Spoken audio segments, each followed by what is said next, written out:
Hello दोस्तों, कैसे हैं आप सभी। उम्मीद है आप सब अच्छे होंगे और सीटेट के लिए स्टडी भी अच्छी कर रहे होंगे। फ्रेंड्स, आज के इस वीडियो में हम मोस्ट इंपॉर्टेंट डिस्कस करने वाले हैं। वो डिस्कस है दोस्तों, जो आपके सीटेट में अनसीन पैसेज आते हैं।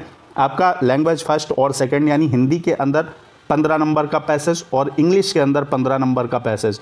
अगर इन दोनों को तैयार कर लिया जाए तो 150 में आपके 150 में 30 यहीं से पक्के हो जाएंगे। तो आज हम लोग डिस्कस करेंगे गद्यांश और पद्यांश पर। वीडियो शुरू करते हैं और देखिएगा किस तरीके से आप एक आकलन कर सकते हैं कि किस तरीके से आपके पैसेज आते हैं। यहाँ पे पैसेज आपका कुछ भी आ सकता है, लेकिन तरीका यही होगा। एक बार पैसेज को ध्यान से पढ़ेंगे, सिर्फ एक ही बार। असम चाय के उत्पादन के लिए मशहूर है।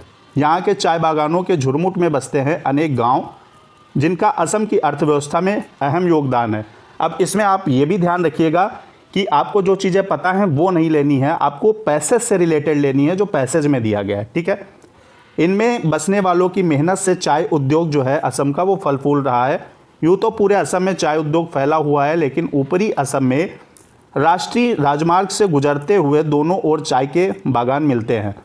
बागानों के आसपास मुख्य आबादी यहाँ काम करने वाले श्रमिकों की है। इन श्रमिकों को यहाँ की भाषा में कुली कहा जाता है। उनकी मेहनत की जो महक है असम के समाज, धरती, फिजाओं हर जगह पर व्याप्त है। बिना उनके असम की कल्पना करना भी असंभव है। ठीक है, ये रहा, आपने पैसेज पढ़ लिया। अब फटाफट इसके आंसर दे देने हैं। आपका पहला क्वेश्चन क्या है, पैसेज आपने पढ़ लिया। क्वेश्चन है, गद्यांश के अनुसार निम्नलिखित में से भारत का कौन सा राज्य चाय उत्पादन के लिए प्रसिद्ध है। सेम इसी तरीके से आपके क्वेश्चन आते हैं।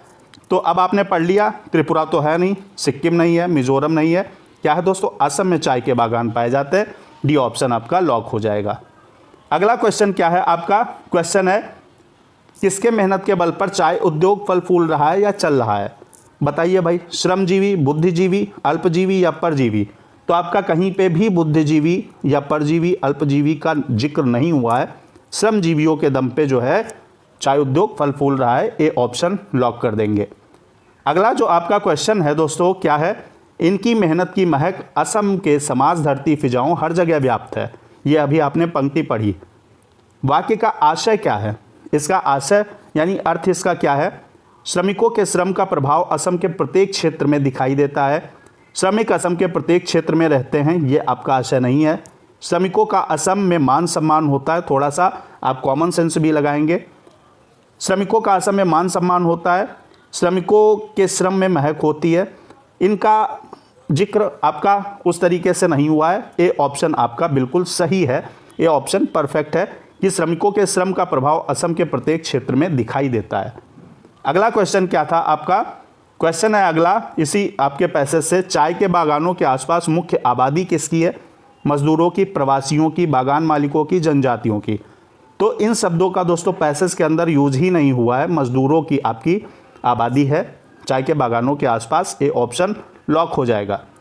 अगला क्वेश्चन क्या है, क्वेश्चन है दोस्तों, असम में राष्ट्रीय राजमार्ग के दोनों ओर मिलते हैं, क्या मिलते हैं। अभी मैंने आपको बताया, पैसेज में पढ़ाया। क्या है दोस्तों, फलों के बागान तो मिलते नहीं, जिक्र नहीं है आपका, फूलों का जिक्र नहीं, आम का नहीं है, चाय के बाग मिलते हैं।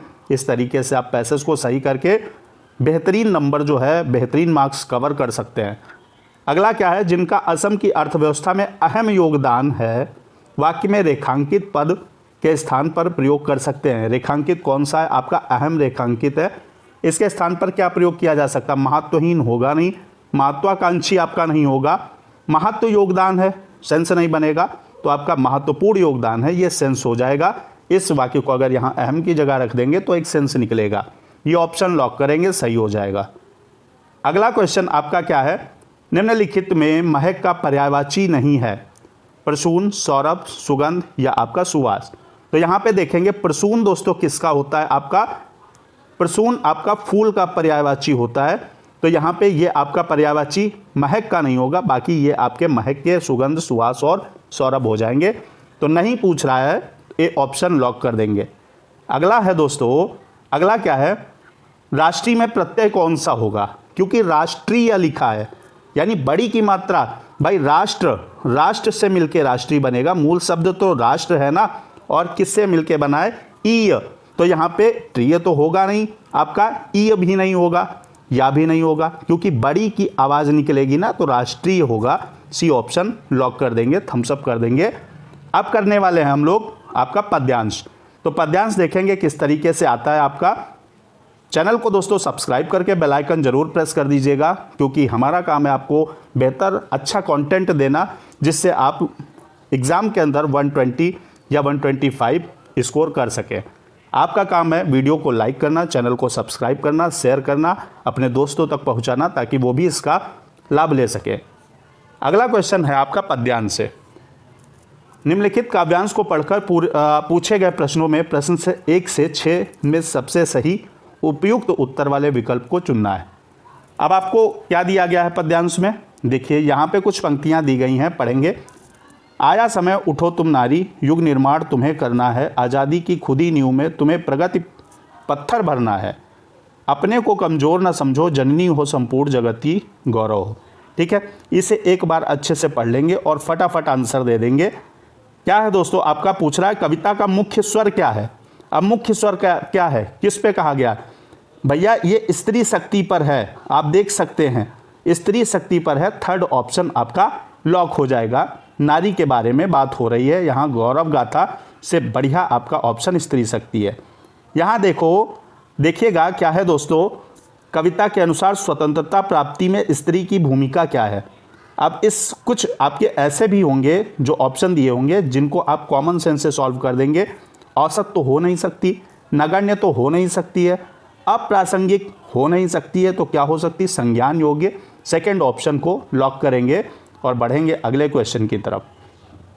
अगला क्वेश्चन आपका कह रहा है स्त्री के लिए किस विशेषण का प्रयोग नहीं किया गया है। इस नहीं को मैं अपने हर वीडियो में करता हूँ, नहीं ज़रूर सीटेट के अंदर देख लीजिएगा। इसके चक्कर में जो कैंडिडेट होते हैं हमारे भाई बहन, वो क्या करते हैं, गलती कर देते हैं और उनका मार्क्स कट जाता है।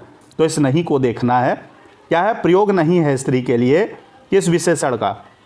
भाई यहाँ पे देखिए अबला जो है, अबला मतलब कमज़ोर है ना, उसका प्रयोग नहीं है स्त्री के लिए। बाकी सबला, नीम और गौरव का प्रयोग उपयुक्त पंक्तियों में किया गया है। तो थर्ड ऑप्शन को लॉक करेंगे, फटाफट बढ़ेंगे। अगला आपका देखेंगे क्वेश्चन क्या है। क्वेश्चन है दोस्तों, स्त्री की निर्माणकारी शक्ति का भाव कविता में किस पंक्ति में निहित है।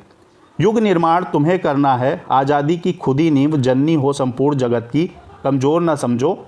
आपके ऑप्शन कौन सा सही हो जाएगा, निर्माणकारी शक्ति का भाव कविता की किस पंक्ति में है। तो ये आपका फर्स्ट ऑप्शन लॉक करेंगे, युग निर्माण तुम्हें करना है। ठीक है, ये आपका फर्स्ट ऑप्शन लॉक हो जाएगा, बिल्कुल सही। अगला दोस्तों आपका क्या है, कविता के अनुसार स्त्री को गौरव गान करते रहना होगा, पत्थर भरने का कार्य करना होगा। गौरव गान करने से सिर्फ कुछ नहीं होगा, पत्थर भरना ये तो एक अलग सी बात हो गई। स्वयं की शक्ति को पहचानना होगा, थर्ड ऑप्शन लॉक करेंगे। स्त्रियों को खुद की शक्ति को पहचानना होगा, उपयुक्त पंक्तियों में दिया गया है आपका। जननी के रूप में ही रहना होगा, यानी सिर्फ आपको जननी ही बनना रहेगा। नहीं, ऐसा नहीं है दोस्तों, क्या है, स्वयं की शक्ति को पहचानिए, आगे बढ़िए। और आजकल स्त्रियाँ देखिए आप बहुत सारे लगभग हर फील्ड में आगे हैं। तो यहाँ थर्ड ऑप्शन आपका लॉक हो जाएगा।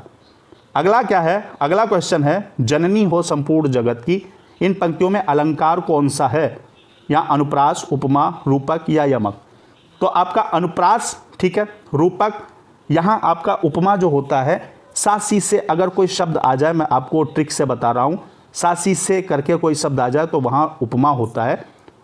तो यहाँ आपका यमक की अगर दोस्तों बात करें, यमक में जैसे आपके दो शब्द आए और अर्थ क्या हो, अलग अलग हो, वहाँ पे आपका यमक होता है।